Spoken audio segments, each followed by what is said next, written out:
Today, we're decoding a really fascinating and honestly kind of hidden psychological reality. We're looking at why some of the most highly intelligent, high-functioning people out there walk around feeling like complete and utter frauds.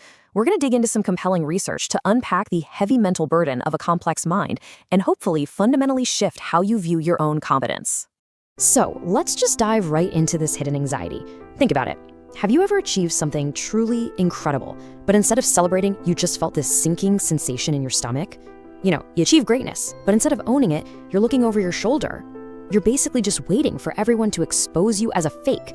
You convince yourself that your success was sheer luck, or maybe you've somehow tricked everyone into thinking you're way smarter than you actually are. Now, you might think this isolating self-doubt is a personal flaw, but psychology actually tells a completely different story.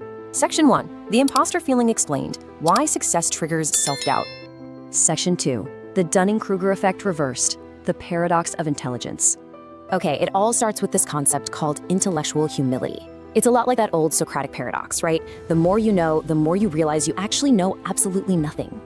Highly intelligent minds are naturally wired to constantly search for deeper meaning. And as you do that, your brain recognizes the sheer vastness of all the information you just haven't mastered yet. It's a total paradox. Your brain is so incredibly smart that it clearly realizes exactly how much is still out there to learn. So how does this actually show up in everyday life? Well, because your brain is on this constant search for deeper meaning, you possess a crystal clear awareness of your personal limitations. And that awareness directly fuels heightened self-questioning. The result? You end up constantly discounting your own obvious successes. You label them as flukes. It literally manufactures that imposter feeling from scratch. And this contrast is just brilliant. On one hand, we have the Dunning-Kruger effects. That's where someone confidently assumes they're an absolute expert simply because they don't know enough to realize they have no idea what they're doing. But on the flip side, we see your highly intelligent mind in action with intellectual humility. Your mind does the exact reverse. You are reflective, you're doubtful, and you are hyper-aware of missing information. Essentially, your brain is punishing you for your own brilliant self-awareness. Section 3. Metacognition. Thinking about thinking. The exhausting mental loop.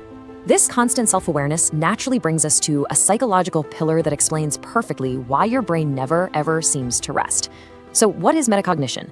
Well, it's the cognitive ability to actively reflect on, analyze, and evaluate your own thinking processes. It's the exact reason why you don't just send a quick email and move on. No, you spend 20 minutes analyzing why you chose to use one specific word in that email. You are constantly observing your own mental machinery. Now, processing all these extra variables often disguises itself as this negative trait we casually label chronic overthinking, but here is the truth. Your brain isn't just idly worrying. It is juggling a massive amount of data, running this deep analysis that feels entirely exhausting, but it's actually a sign of intense cognitive processing. But this processing power absolutely comes with a heavy cost. Your brain runs a grueling internal checklist that we call the metacognition interrogation loop. You find yourself asking things like, could my underlying logic be biased? Or did I miss some critical tiny detail? Are my mental flaws showing to everyone else right now? Or did I just get lucky this time? Sound familiar? Because you are so incredibly self-critical and observant of your own flaws, it makes it incredibly easy to maintain insecurity, even when the data proves you are demonstrably performing at the highest possible level. Section 4. The burden of hyperconnectivity, the isolation of a layered mind. To really understand why all of this overthinking makes you feel so painfully isolated, we have to look at a cognitive trait called associative integration. Your mind constantly utilizes this. While someone else might just see a single thread, your brain is connecting seemingly unrelated ideas to see the entire spider web.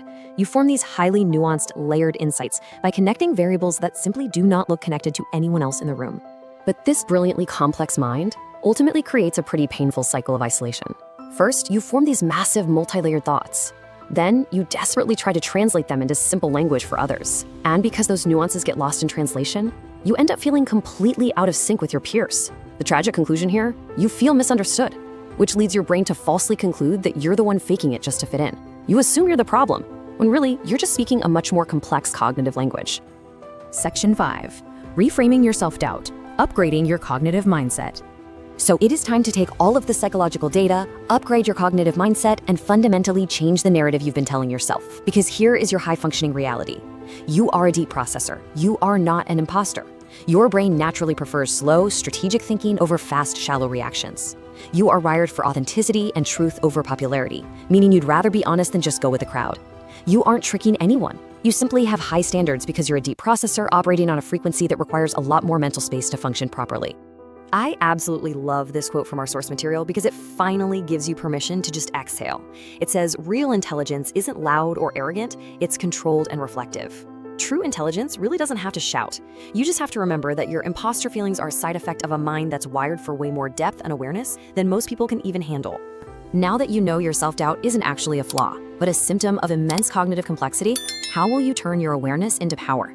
It's time to stop letting your brilliant mind punish you and start using it as your greatest hidden advantage.